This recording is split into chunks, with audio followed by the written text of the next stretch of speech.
Again, welcome everybody. We're so glad you have joined us today for this month's Eco Justice Forum with the North Carolina Council of Churches. And as we get started, please introduce yourself in the chat. Let us know your name, where you're located, anything else you'd like to share with the group. I'll start by introducing myself. Uh, I'm Susannah Tuttle. I'm the Director of Strategic Engagement at the Council, and I have been with the Council since 2011. So moving into my 16th year. There's a lot of things changing at the Council with exciting announcements. And this session today, I'm super excited about because the majority of my time at the Council in this moment is working around um, getting out our faithful voter guide. So you're going to hear a little bit more about that after we hear from Election Earth. But again, thank you. And we want to use the chat while people are speaking. That's really going to be our best way for folks to get your comments while in real time that I will plan on then asking our presenters at the end of their presentation. So just as a reminder, the purpose of each month's Eco Justice Connection Advocacy Forum is to listen to and learn from our guest speakers and to explore education, inspiration, and mobilization opportunities for us all as we work together to protect the people and places that we love. So again, I will be doing my best to collect your comments during the presentation, so use that chat feature and keep them coming. So far in 2026, I've had the honor of hosting webinars on a variety of topics with speakers from the Carolinas Clean Energy Fund, North Carolina Environmental Justice Network, Utility Fairness Now campaign, and the U.S. Climate Action Network. And today I am thrilled to be partnering with ecoAmerica's Election Earth campaign. So now it is my great pleasure to hand it over to Carol Devine, Director of Blessed Tomorrow, a program of ecoAmerica. I'm going to bring Carol in here. Carol and I have been friends for a long time. We've known each other for a good part of my entire career. And to be able to have Carol offer us a blessing at the opening of today's session is a real joy. So thank you, Carol. Thanks for being here. Thank you so much for allowing me to be with you. I'll just ask all of us to be in a spirit of prayer, whatever that looks like for you. Holy One, as our nation prepares for an important election, we come before you. We come ready to do justice, to love kindness, and to walk in humility. We pray for integrity in every process around the election, from the election officials to every individual casting their vote. May honesty and fairness reign, and may all who are involved act with justice and righteousness. Keep us mindful of your will as we exercise our right to vote. Make us bold and courageous to be visible, conspicuous voters, to lock arms with each other, to vote for the voiceless, the trees, the birds, the waterways, the air, the soil, from the mountains of western North Carolina to the ocean in eastern North Carolina. May we vote with and for all creation, with creation on our hearts and in our minds. Holy One, guide the candidates to run and lead with humility, wisdom, and a heart for the people and for your entire creation. And let peace prevail throughout this season. Amen. Thank you very much. Before we kind of get started and I turn it over to my beautiful, wonderful colleague, I just want to give us a little bit of grounding. We're talking about Election Earth today. We're talking about voting. And I just want to remind us all of a couple of things. In Genesis 1 is the story of creation that we're all familiar with, of the various days of creation. And I would lift two things up, and that is that humanity, was created last. And when created, humanity was created in the divine image, in God's image, we might say. So there's two things that are really important about that as a story, but very powerful story. And one is that all people are sacred and worthy. Every human being counts and deserves the right to vote. And as the last of God's creation, we humans are called to protect and care for all creation that came before us. Like I said in the prayer, for the trees and for the birds, for the critters, for the water, for the air, for the mountains and the ocean. It is us who must speak and act on their behalf. The other thing I want to lift up is I just recently learned, and Susannah, you may have known this a long time, but I just recently learned that the Hebrew word for voice is the same word as for vote. And so, as we are all preparing to cast our votes as individuals, but also to help others to use their voice and vote, it's really important that we think about who doesn't have a voice and who doesn't have a vote. And that can be, I used to do a prison and jail ministry, and many of the beautiful humans that I served there are not able to vote. So it may be folks who don't have that right, have had that right taken away from them. It might be because of immigration status. And also, all of the non-human world or the more than human world doesn't have a voice and vote. So I think that as we are thinking, many of us, from a faith perspective about what does it mean to vote and how is voting connected to our faith. And for those of you who are leaders in a congregation, are we talking about it there? Are we hearing sermons? Are we having opportunities for us to learn and engage? And then lastly, I was blessed to see Reverend William Barber from the great state of North Carolina this past weekend. He was in Kentucky, and he is really calling for people to be conspicuous voters this year. If you're able to vote early, he says, do that in a conspicuous way that encourages and empowers others to vote after you. And he gives the suggestion of getting 5 people together and going together, you know. But whatever that might mean for you, it could be social media, it could be other ways. But I've just been really chewing on that a little bit of what does it look like for Carol to be a conspicuous voter, and for me to vote my faith, and for my vote to also be a voice for those who don't have one.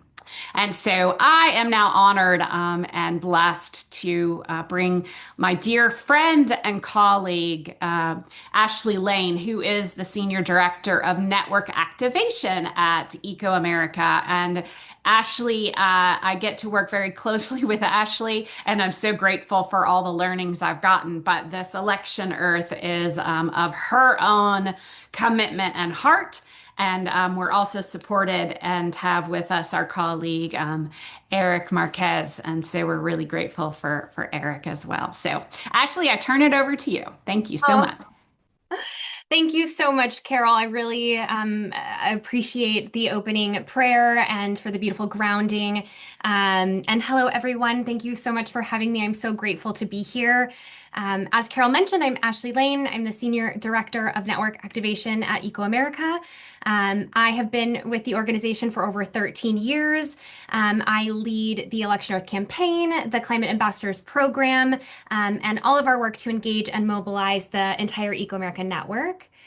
For those of you who may not know us, ecoAmerica is a national nonprofit working to build public support for climate solutions through the faith, health, and local community sectors. Some of you may be familiar with Carol's work with Blessed Tomorrow, which is the faith program of ecoAmerica. A big part of our work is equipping faith leaders and congregations and other trusted community leaders with the tools and resources to engage people on climate in ways that connect their values and their lives. And today, I'm really excited to introduce you to Election Earth, which is our national nonpartisan voter engagement initiative, and share a few ways you can use it in your own community and congregation. As we all know, one of the most important actions we can take for climate and democracy is to vote and to help others vote. At ecoAmerica, our research shows that nearly 3 in 4 Americans are concerned about climate, but many people don't realize how many others share that same concern. And faith communities are already making that concern visible. Your congregations are already places where people come together around shared values like caring for creation, caring for our neighbors, strengthening our communities, and protecting the future for the next generation. And Election Earth is really meant to connect those values to civic participation. It gives us a practical, nonpartisan tool and framework to help people get vote ready and think about climate as one of the values that they carry to the ballot box and really live our climate values, and most importantly, help others participate. Election Earth has been designed as essentially a one-stop shop for free, nonpartisan voter resources that you can use within your congregation, your community, your workplace, your family settings, and so on. We've got voter registration and planning tools, which are all powered by vote.org. At the end of this presentation, I will screen share and kind of walk through the website itself and show where all of this lives. But the activation site includes some beautiful resources, including key dates templates and checklists that are available in both English and Spanish, and an expanded voter rights guide, which talks about all different forms of voting rights, language assistance, accessibility assistance, and really is an incredible tool to help not only an individual be informed about their rights, but really being able to support their community in the voting process. We also have resources to help people understand what's on their ballot and evaluate candidates and ballot measures through a climate lens. In North Carolina, voters will see statewide constitutional amendments on issues including property tax limits, the state income tax cap, and voter identification. And this tool can be used to think about how we consider the choices that we make and connection to climate, to our communities, and the values that we all care about. We also have tools like the Climate Voter Pledge, where we invite people to vote their climate values and bring others into action for the places, people, and spaces that we share and hold so dearly. Again, everything is free, nonpartisan, and designed to be picked up and shared with the people and the communities you serve. I'm really excited to share that yesterday we launched our 10-week activation challenge, which is really the mobilization and activation piece of Election Earth.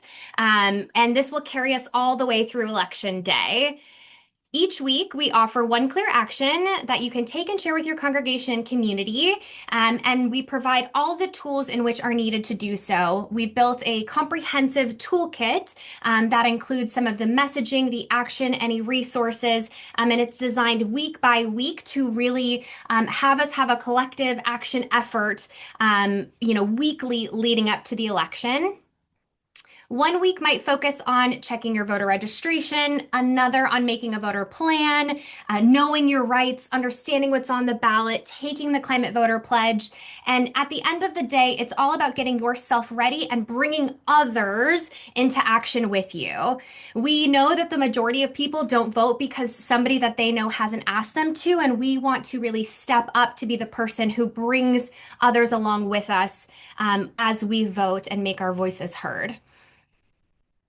And let's see, the toolkit itself is meant to be something that can be shared widely. It is something that can be used. We've created a ton of graphics that can support engaging with the 10-week challenge, and it includes a copy that can be used for your newsletters. It can be social posts and different ways in which we can engage with the 10-week challenge.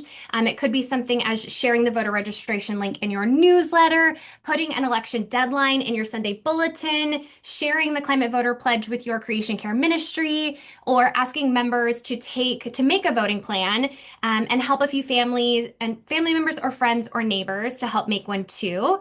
The toolkit lays everything out very clearly, and I've tried to make it as simple and digestible as possible. We really encourage everyone to really make it their own. Please adapt the language to your voice in your congregation. And really, the idea and intention is you don't have to start from scratch.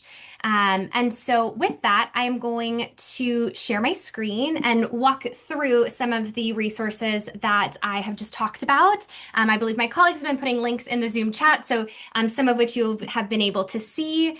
But let me get this shared. I hope you can see my screen. We are looking at the Election Earth Activation website. So this is the one-stop shop where all of the resources live and exist.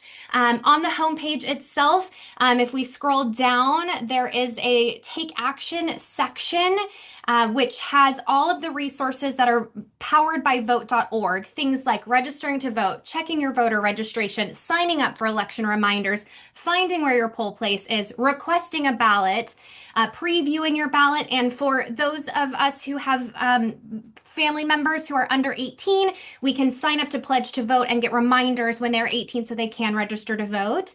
And then again, this will link out to a separate page that is powered again by vote.org, and all of that information lives here. We also have information about the climate and democracy messaging piece. So that comes up in many different places on the website. And then on the resources tab itself, there are all of the resources that Election Earth has. So the voting rights guide that I just mentioned, the candidate ballot assessment tool, checklists to make your voting plan, find your key dates. All of the resources live and are housed within this page. And then if I switch over to the 10-week Activation Challenge Toolkit, this is really designed for partners, friends, colleagues, anybody to really use to mobilize and activate around the 10-week challenge. Again, this should have everything that you need, including headlines, thematic guidance, clear actions, bonus actions, ready-to-use social posts and graphics. Again, all of which can be adapted to fit your voice and community. On the left-hand side, this is a dynamic table of contents. So you can click all of these different segments and just drop down to a particular section.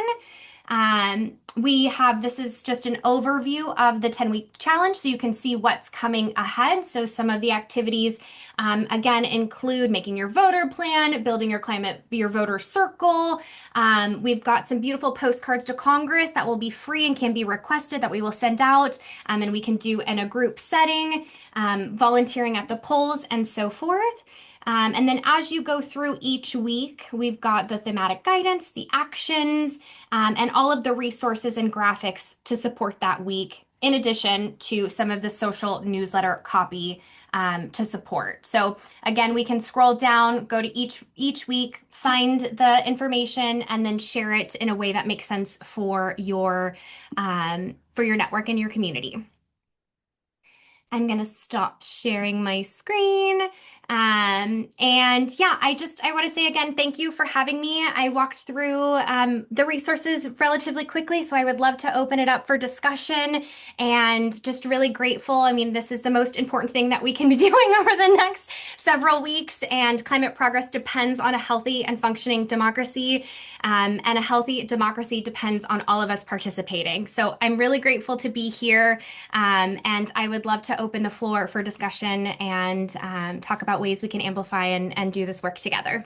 Oh my gosh. Thank you so much, Ashley. And for folks that are, seeing some of these materials for the first time, I think you probably feel how I did when they were introduced to me, that how grateful I am that ecoAmerica has put together the resources with climate in the forefront of the conversation. And so I'd love to start there because even before this session started, here in North Carolina, there's been a lot of discussion around how climate just doesn't seem to be a part of the election campaign trail at this moment in time. And those of us that know exactly what you said as far as democracy, in order for democracy to survive, certainly we actually have to have an environment for which it to survive in.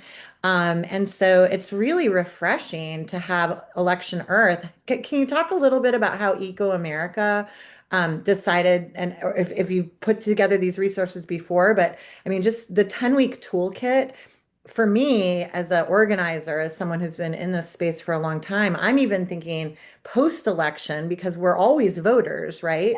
How do we take to think that there's 10 weeks until to the day of the election, but also what are all of the other resources where we keep climate front and center in our community discussions around what our moral imperative is to as people of faith. So anything you'd like to share about like the evolution of Election Earth, I'd be really interested in that. Yeah, that's a great question. So Election Earth was a brainchild of mine that came out of 2024 and gearing up for that election cycle. It was a tool originally designed for our ambassadors, which for folks, if you take our Climate Ambassadors training program and actually join our online community, it was a resource designed for them, and our ambassadors loved it, and our partners, the partners of ecoAmerica, being Blessed Tomorrow, Climate for Health, and Path to Positive Communities, were incredibly interested and also wanted to engage. And so last year, we really institutionalized it as an organization-wide campaign and initiative. And we built the activation platform this year. And so again, the Election Earth started in 2024. That was the first time we did a 10-week challenge. And we will continue to build on that. And again, voting happens all year, and we want to make sure that it is a priority in non-election cycles as well. So ecoAmerica will continue to do this work and really lay the foundation next year for an evolution of this in 2028, which will probably have monthly themes tied to monthly actions and have a robust roadmap for 2028. And again, setting the foundation for that in 2027. So we're already starting to conceptualize what that could look like and bring Love our it. partners along with us. We have 113 partners as a part of the ecoAmerica network. And so really making sure that we bring our partners along in this work and we all do this together. Oh my gosh, that's so exciting. Well, the North Carolina Council of Churches wants to partner. I am going to bring my friend Carol and Eric into this space as well, just so that we have a couple more faces. I didn't ask Eric if he wanted to, but welcome, welcome. Eric, would you like to introduce yourself and share a little bit about what role you're playing in this wonderful campaign? Yeah, absolutely. Hi, everyone. I'm Eric Marquez, located here in Washington, D.C. I'm the program manager for ecoAmerica, so I kind of have my hands in lots of different pots, and I support Carol and Blessed Tomorrow, and I support Ashley and Election Earth with network activation. And Susannah, I was wondering when you said we talked before this started a little bit about what folks are calling climate hushing of this really push to not use the words and the problems around that. But I'm just wondering, I know that I've seen at least a little bit in the news of talking between candidates from Hurricane Helene and the impacts that you can obviously still see in Western North Carolina and further than that. And I'm wondering if if that is on the hearts and minds of North Carolinians as they prepare to vote. Most certainly. And I see some of our friends from Western North Carolina here, as well as the Council of Churches obviously works across the state. And many of our communities in the eastern part of the state are not recovered from hurricanes that took place years and years ago. So it's very interesting, I think, when we hear from advocacy organizations that think that they're creating some sort of political cover for candidates or for elected officials by not using the word climate. And as a faith-based organization, many of you have heard me say, as people of faith, we speak the truth and we seek the truth. And the reality that our climate has changed is continuing to change at such dramatic levels. If we are not having those conversations at these most important times when our voices need to be heard, I loved how you opened, Carol, with voice and vote, and this is happening every minute of every moment that we need to make our voices heard. I also think it's very interesting, just because you inspired me to want to talk about what is happening in North Carolina. Actually, this in these next couple of weeks is the G20 is meeting in the United States, and there are meetings in Asheville that are going to be taking place this weekend around the ministers of finance from the different countries that are members of the G20.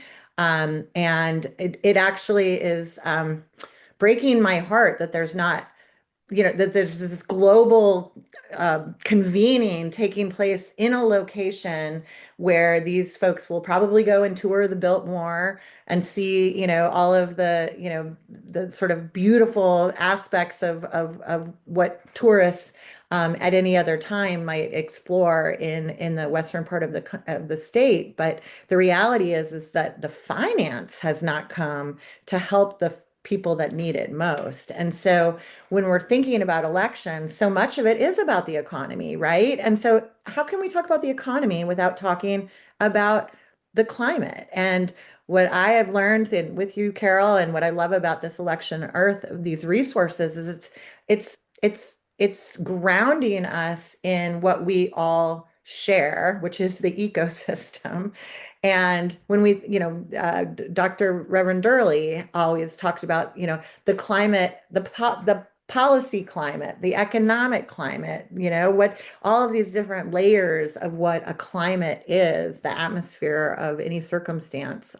It is really time that we lead with that language, not try to silence ourselves. This is our voice. So thank you for acknowledging that. And I hope, particularly with the 10-week resources, we're in the first week, right? This was just launched yesterday, Ashley. Is that right? Yes, that's correct. So I was so grateful. Yes. And it was on Carol's Blessed Tomorrow, One Earth, One Home national call that I learned about these resources. And I thought, if the Council of Churches can get this distributed across our congregational network in the first week, then by week 2, 3, 4, 5, that plan to vote, I think, is so important. And I'd love to hear, Ashley, from you and Eric and Carol. Historically, I've seen the data, and it always blows my mind that in people that identify as environmentalists are some of the smallest category of voters. And I'd love for you to just share any insight that you might have, or how this fits into you know, why this particular resource could actually motivate folks that portend to say that they really care about something, but then when it comes time to vote, they don't participate. Yeah, that's great. I mean, I think for us, it's making the connection between climate is on the ballot even when it's not named, and how do we live our climate values, and be very clear about the ways in which the choices that we have impact things like clean energy, transportation, housing, disaster preparedness. And so really making that connection, to live our climate values and to invite our friends, family, and community in action with us.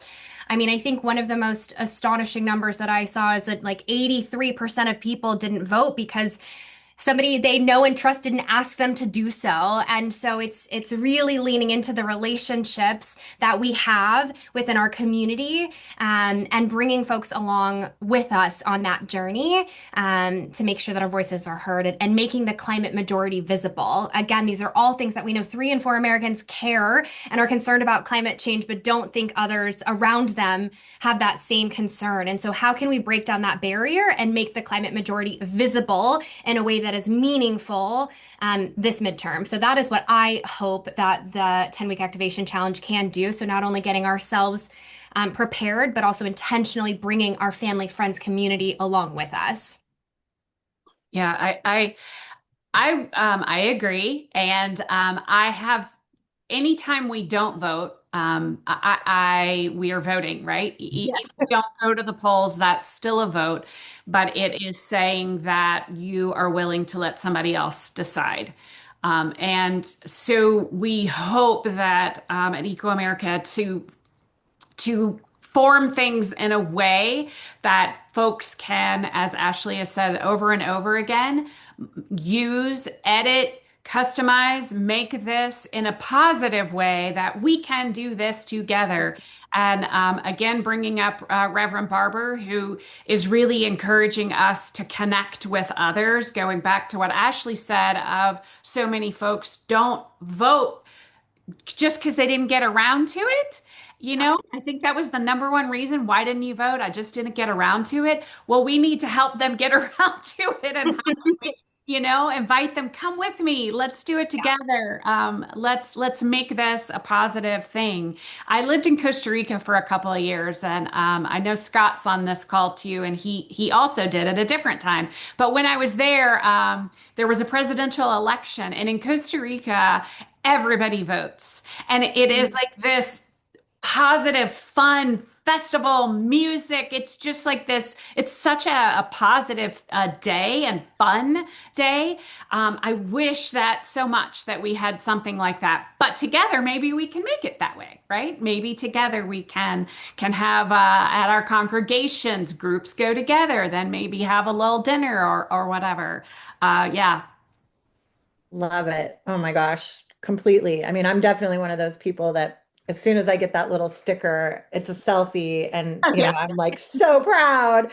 And you're right. It would be so much more fun. I mean, if there's it's it is joyful. It is a joyful act, a practice, a blessing. And so again, thank you so much for these resources. I know we had a great turnout for the registration and lots of networks upon networks. At the council, we refer to ourselves as a network of networks. And so really just, again, so grateful to be able to on week one distribute this across North Carolina and then also celebrate it in partnership with all of the other places that are going to be using these incredible resources. And so with that, I think we'll close our formal part and we can have some open discussion with the folks on the Zoom. Before I totally stop the recording, I'd love to just drop into the chat our upcoming for the Council of Churches. Many of you know we have created a faithful voter guide. Leading with love, not fear is the title of the guide. And I recognize, similar to an event like this, it's really helpful to have an orientation to the guide, how to walk through the guide. So this guide I actually see dovetailing with the guidance of Election Earth. So all of those activities for the 10 weeks, to have a faithful voter guide that you can be working with and wrestling with some of the questions, concerns. Right before this call, North Carolina Council of Churches is a new state affiliate of Interfaith Alliance, and they were talking about some of the emotions that are coming up at this time for a lot of communities. And so our faithful voter guide is designed to look at what fear is telling us and what love can reveal through that process. So it goes through the 7 spheres of society that have really been infiltrated by Christian nationalism. So that sounds like a lot to take on in an election season. And what the way that we designed this guide is so that it can be used with community and become an evergreen resource because we know we're in this for the long game. And in the same way, again, I was thinking about our Lenten series and how the election Earth 10 weeks, how can that be woven into the kinds of things that we do during the Advent season or, really any season of life, because we are a voter every single day, God willing. I mean, it's a true blessing. So, both of these guides, I know the Election Earth information, it's so great to have it in multiple languages. So, we also have ours in published in English and Spanish, and we can send these to anywhere in the state. Just let me know, and I can get those to you. And lastly, I did mention the Interfaith Alliance Network. This was my first call this today, so lots going on this week. I'm super inspired. And they have a faith and elections playbook with Protect Democracy and Interfaith America trainings. So I'm just dropping this into the chat. The first one is tonight, but they're going to be doing it all the way up to the election as well. So how we all dovetail, all of these are that a beautiful net weaving of resource, of inspiration, of mobilization. And we're just really glad that you're all here with us today. So, with that, I'm just going to say thank you again. I like to close with our affirmation, which is our eco justice connection mission and goals. And I'll just share this quickly and then we'll stop the recording and have a discussion. So, if you can be present with me in this moment. Because we embrace justice, we act with inclusion and respect, working in solidarity with vulnerable and marginalized communities. Because we embrace hope, we are empowered to live into our vision for the world, for present and future generations. Because we embrace courage, we speak with a prophetic voice to create equity and restore wholeness to all. Because love is central to who we are committed to ending the suffering caused by climate change. And because we embrace faith and spirituality, we are grounded in the interconnectedness of the sacred, the natural world, and one another. Thank you.